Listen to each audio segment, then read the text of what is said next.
Hey, 42 here. Millions of people around the world have at least one cherished childhood memory involving a Walt Disney film or character.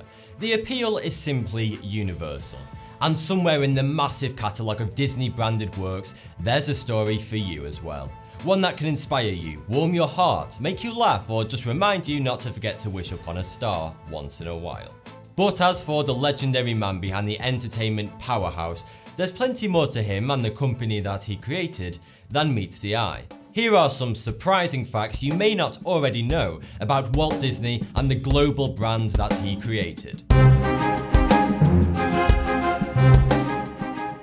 Walt Disney was born in 1901 as the fourth of 5 children in a Chicago home built by his father's own 2 hands. It was this same self-made attitude which would carry Walt through all of the successes and setbacks during his life. Despite his creative genius, Walt Disney never had any knack for business, according to his brother Roy, a fact that would return to haunt him throughout his career. Walt Disney Animation Studios wasn't actually Disney's first business venture.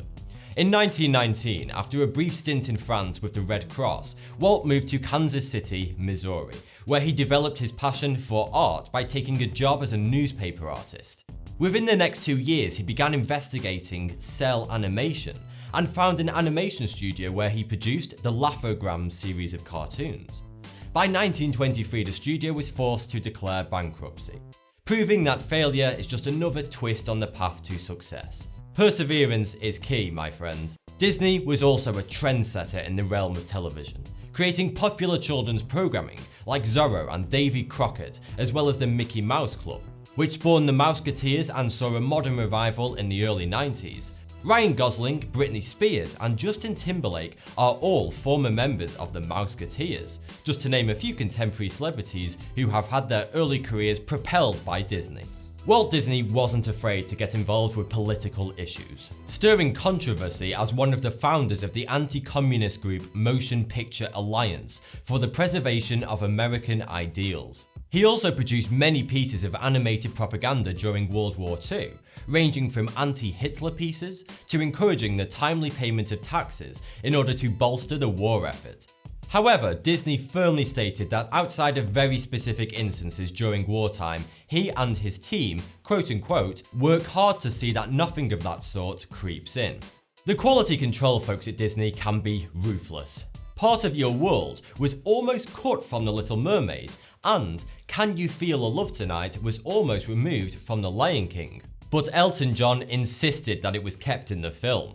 Beyoncé refused to audition for the role of Princess Tiana, and simply expected to be offered the role. She lost the role to her Dreamgirls co-star Anika Noni Rose. The people who voiced Minnie and Mickey Mouse were married in real life. When Walt Disney was given an Oscar for Snow White and the 7 Dwarfs, it was presented to him as 1 normal-sized statuette and 7 miniature Oscars. Before Disney created the famous mouse mascot, he had Oswald the Lucky Rabbit. But for Walt, Oswald was anything but lucky. After being hired by Universal in 1927 to develop the character, and using Oswald for 2 years in 26 different cartoons, Disney discovered that he didn't actually retain any rights to the character as an asset for use in his own works. Ownership of Oswald was completely usurped by another party shortly thereafter, so Walt proceeded to conceive a new character, which would be wholly his. A happy-go-lucky steamboat piloting mouse by the name of Mickey. Almost 80 years later, Oswald rejoined his younger brother under the Walt Disney Animation Studios banner. A tireless worker, Walt Disney was the creative force driving the teams behind more than 600 cartoons, both feature-length and short form. As ranked by Forbes, the Disney brand is the 11th most valuable brand in the world as of 2015. It is also the most valuable brand in the leisure industry. Disneyland was a passion project for Walt's namesake, who dreamed of an idyllic place for wholesome family fun, where children could be themselves and adults could be kids again. It wasn't to be just another amusement park, but a celebration of mid-20th century America and a magical place where dreams could come true. It opened to the public on July 17, 1955. The site where the park was built in Anaheim, California, was formerly an orange grove. Nestled in the heart of Disneyland's New Orleans Square is a secretive club Disney created for VIPs and discerning visitors to the park, called Club 33. Inspired by the private VIP lounges he visited at the 1964 World's Fair, becoming a member of the club is an appropriately exclusive process, requiring a written letter of inquiry which places you on a waiting list for an opening, but promises world-class dining and a place of refuge for park visitors who grow tired of the traffic outside. Near the front of the Disneyland park on the second floor of the Main Street Firehouse, Walt arranged for the construction of a special apartment for himself and his family to stay. To this day, a light remains lit in the window as a tribute to him. There are now Disneyland parks operating in Tokyo, Paris, Hong Kong, and Shanghai, bringing Walt's vision to the rest of the world. This also means that the sun is always shining on at least one Disney park. Oh, and there is a basketball court inside the Matterhorn at Disneyland, California. But there's also a dark side to Disneyland. Numerous people have died at Disney parks. One such harrowing case occurred in 1966, when a teenager was killed whilst attempting to sneak into Disneyland by climbing onto the monorail track. He was struck by the train and dragged 12 meters down the track, despite a security guard yelling at him the whole time to stop.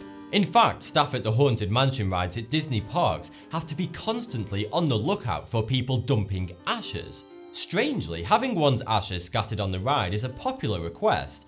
Obviously, Disney aren't overly pleased about the trend.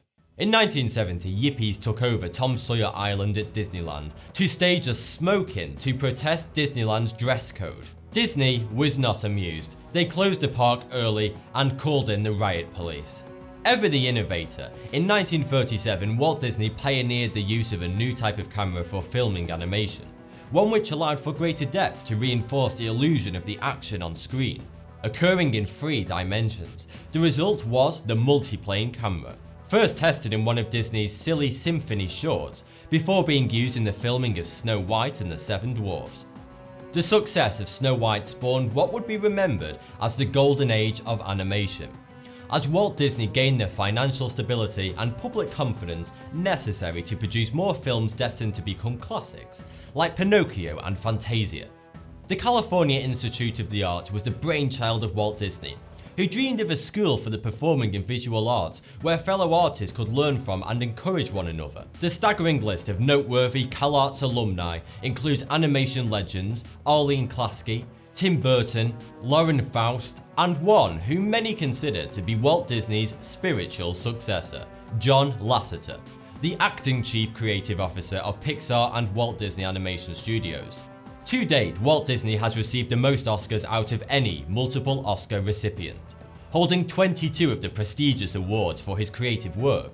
He also holds the record for most Academy Award nominations, with 59 nominations to his credit. His last Academy Award was granted posthumously. 7 of Walt Disney's films have been deemed so culturally significant to the United States that they have been selected for preservation by the National Film Preservation Board of the Library of Congress. Among their numbers are Mary Poppins, Steamboat Willie, and Bambi. Decades of smoking eventually caught up with Walt on November the 11th of 1966, when doctors discovered a walnut-sized lump on his left lung. By the time it was discovered, the tumour had metastasized, prompting the lung's removal. He died on December the 15th, 1966, of acute circulatory collapse, caused by the lung cancer. Rumours persist that Disney wasn't actually cremated as claimed by his family, but instead had his body cryogenically frozen and tucked away for safekeeping beneath the Pirates of the Caribbean ride at Disneyland, California, presumably to be resuscitated at a later date, once medical technology has progressed sufficiently. Perhaps Tomorrowland was simply a conceptual testing ground for living in the future. Thanks for the view, subscribe for more. 42.